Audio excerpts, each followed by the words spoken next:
Olá, eu sou a Gabriela Gauch, sou professora de Física formada pela UFSC e produtora criativa aqui do canal Mulheres da Ciência.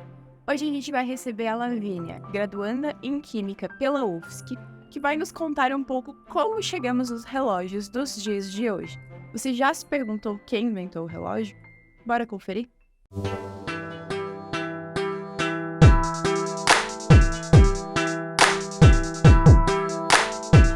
Olá, meu nome é Lavínia e sou graduanda em Química na Universidade Federal de Santa Catarina.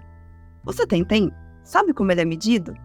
O despertador não deixa a gente perder a hora hoje em dia, mas você sabe como a contagem do tempo se desenvolveu desde o princípio? A gente começa com a ampulheta, passando areia de uma câmara superior para outra inferior.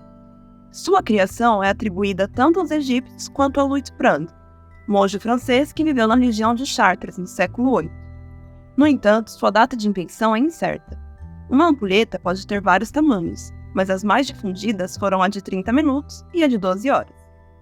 Além da areia, também eram usados casca de ovo moída, pó de mármore, de prata ou pó de estanho misturado ao chumbo. Depois veio o relógio de sol, provavelmente criado pelos egípcios em aproximadamente 4.000 anos antes de Cristo, medindo a passagem do tempo por meio da sombra de uma vareta fincada no solo. Foi o grego Anaximandro de Mileto que aperfeiçoou essa ferramenta. Ele criou o primeiro quadrante solar, uma estrutura física com 12 divisões, em que cada uma representa uma hora do dia. A água também já foi utilizada para contar o tempo. Ctesípios de Alexandria, vivo de 280 a 222 anos a.C., aprimorou o aparelho conhecido como clepsidra, palavra grega que significa ladrão de água. O modelo possuía uma vareta acoplada a uma boia na câmara inferior.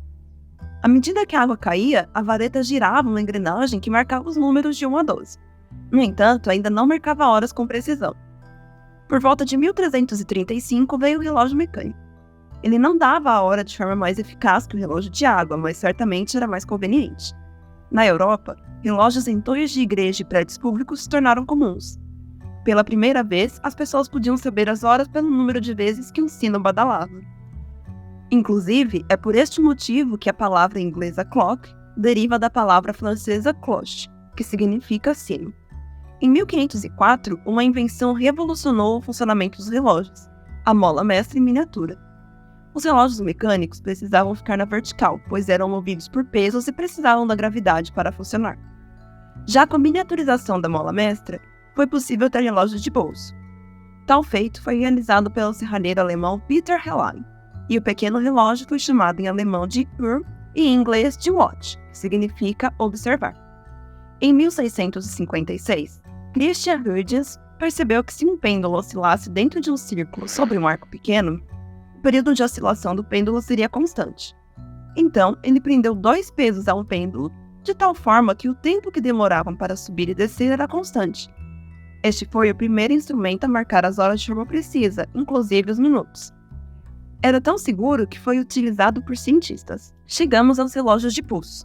A primeira encomenda de relógio de pulso foi finalizada em 1812 para a princesa de Nápoles, Carolina Murat, irmã de Napoleão Bonaparte, pelo relojoeiro Abraham Louis Breguet.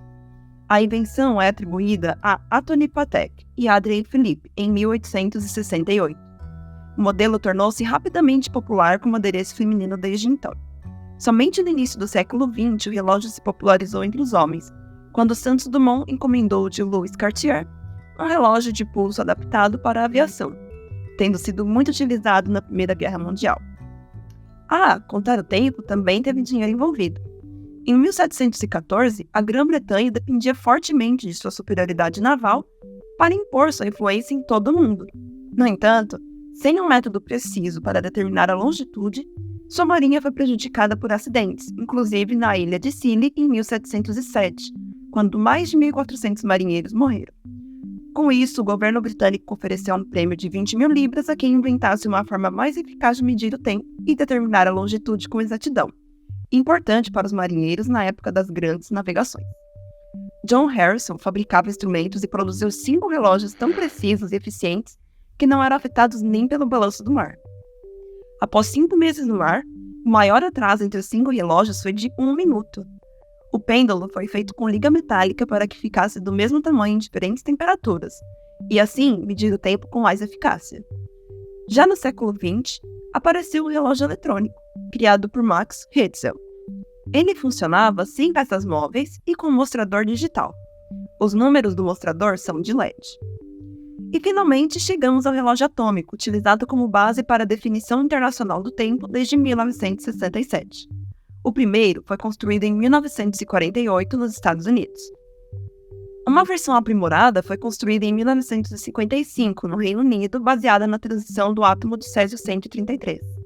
Ele é considerado o mais preciso já construído pelo homem e atrasa apenas 1 segundo a cada 65 mil anos, segundo a Conferência Geral de Pesos e Medidas, que se reúne periodicamente na França. Em 2004, os cientistas do NIST apresentaram um relógio atômico com 1 milésimo de tamanho de qualquer outro modelo, consumindo apenas 75 miliwatts, tornando possível sua utilização em aparelhos movidos a pilhas ou baterias. No Brasil, há 7 relógios de átomos de Césio-133 que ficam no Observatório Nacional no Rio de Janeiro. No Instituto de Física da USP de São Carlos, há um grupo que se dedica a estudar metrologia do tempo. Gostou de saber um pouco sobre essa história? Então, não perca tempo, curta o vídeo e apoie sempre as mulheres na ciência.